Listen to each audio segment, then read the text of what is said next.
If you've seen the 1996 film Celtic Pride, then you would know that it's basically about two crazy fans who hatch an elaborate scheme to sabotage the best player on the Utah Jazz, who happened to be destroying their Celtics in the NBA Finals by purposely getting him drunk at a nightclub before one of the games, so that he would become too hungover to perform for his team. And they even go as far as to kidnap the guy and hold him captive so he physically can't play in the finals, therefore making it easier on the Celtics. Now maybe it's just me, but it looks like someone must have taken a page out of this movie and tried to sabotage Michael Jordan in the 1997 NBA Finals. Obviously not the kidnapping part, but you know what I mean. This movie only came out 1 year before the quote-unquote flu game, so this makes me wonder if someone got inspired by this. I find it kind of strange how the Utah Jazz were involved in both the movie and in real life. Basically, in this video, you're about to hear 3 stories, or if you want to say conspiracy theories, where it looked like a player was targeted. Let's get into it.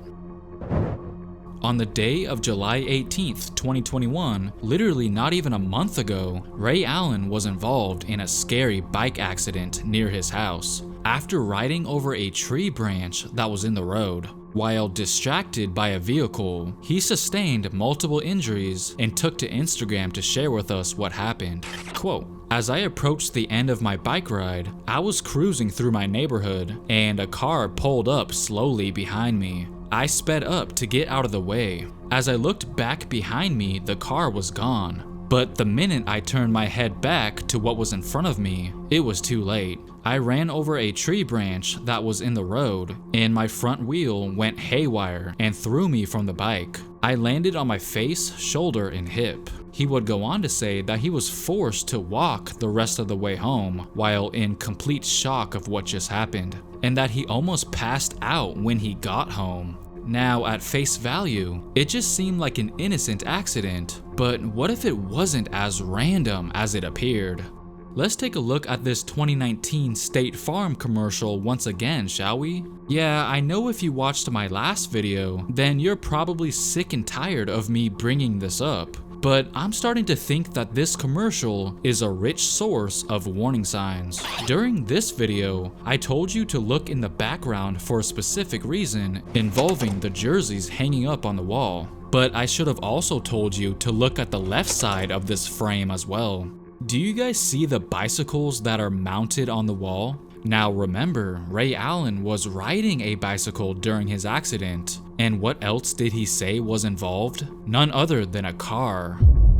Okay, so you're probably thinking, what does that have to do with Ray Allen? Well, if you think about it, what was the first team he was ever on? The Bucks.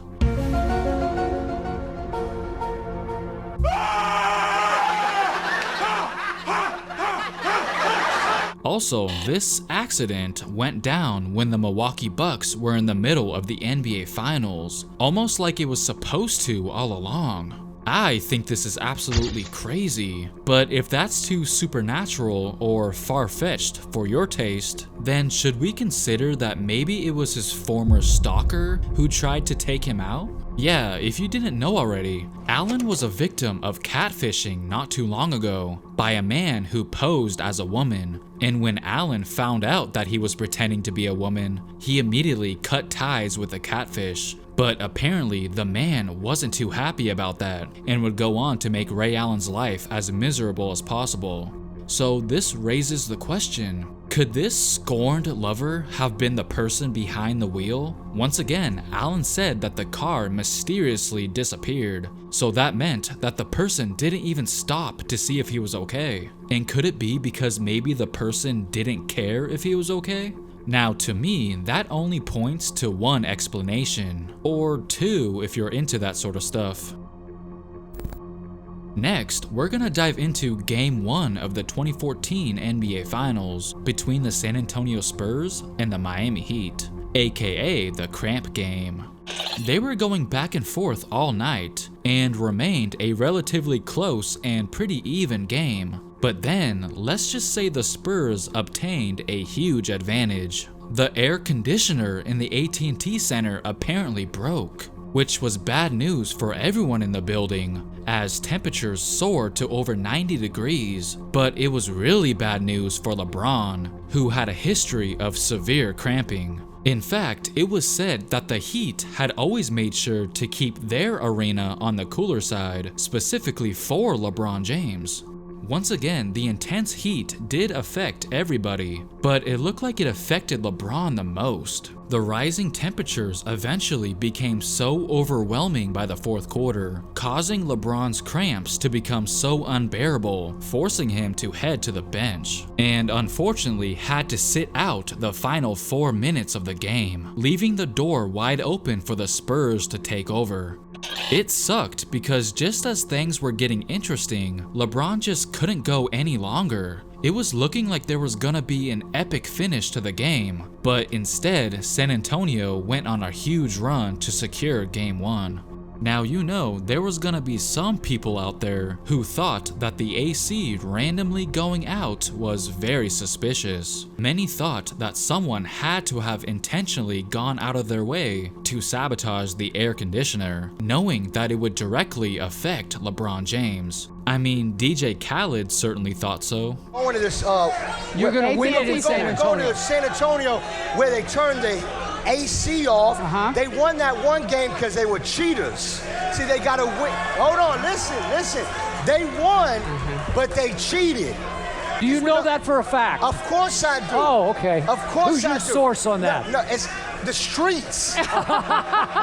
And unsurprisingly, Chuck just blamed the women of San Antonio. These like, them old big old women sucked all the air out of the arena and had it hot in there. Yeah, there it is. On a more serious note, people actually did think that maybe Greg Popovich had something to do with it. Just think about it. He more than likely knew that his players would not be affected by the heat, because after all, most of them had international experience, which meant that they had more experience in tough environments. Here's what Tim Duncan had to say after the game. "I don't think I've played in anything like this since I left the Virgin Islands. It was pretty bad out there." Tony Parker said, "We never have AC in Europe, so it didn't bother me at all." And Manu Ginobili simply said, "It was not a big deal."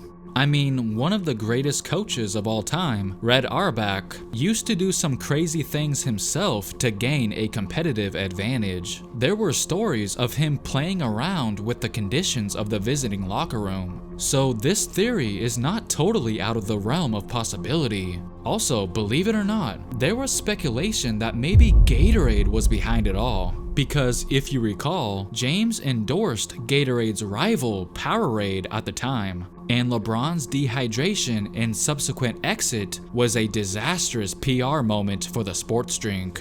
After the game, Gatorade decided to crack a few jokes on social media. Quote, "The person cramping wasn't our client. Our athletes can take the heat. We were waiting on the sidelines, but he prefers to drink something else." And here was LeBron's response, "I don't care about that drink group. I'm not even going to say their name." But this theory was quickly thrown out the window because it turns out that although LeBron endorsed Powerade, he still drank Gatorade during those games because it was the official NBA sponsor. All in all, that Game 1 loss quite possibly could have went very differently if the air conditioner didn't malfunction, and it probably changed the course of the entire series. This mystery remains unsolved. When Kobe Bryant signed with Nike in the year 2003, it was like a match made in heaven. Both sides brought a lot to the table, as Bryant helped solidify Nike's dominance in the market for basketball sneakers. Their marriage lasted for 17 years, so in Nike's head, there was no reason to think it would end anytime soon. But it turns out that literally a month before Kobe's untimely death, Kobe actually planned on ending his 17-year relationship with the company. That's right, before his passing, he reportedly wanted to leave Nike and start his own brand of sneakers called Mamba. Now, this brand was basically gonna be player-owned, an independent sneaker brand. And with Kobe obviously being who he was, would have easily been able to sign a lot of the top athletes in the league. This shocking information came to light when entrepreneur Shervin Pichevar revealed that he had met with Bryant in December of 2019 to discuss plans for the new company. Here's the tweet that was posted in December of 2020. I met with Kobe Bryant in late December 2019. Kobe wasn't happy with Nike and was going to leave it in 2020. Kobe was going to start Mamba, a shoe company owned by players. He passed away weeks later. What he was going to do in business was going to eclipse his sports career. When it comes to this whole situation, the timing was kinda alarming if you ask me. I mean, just a month later after that meeting, he passes away?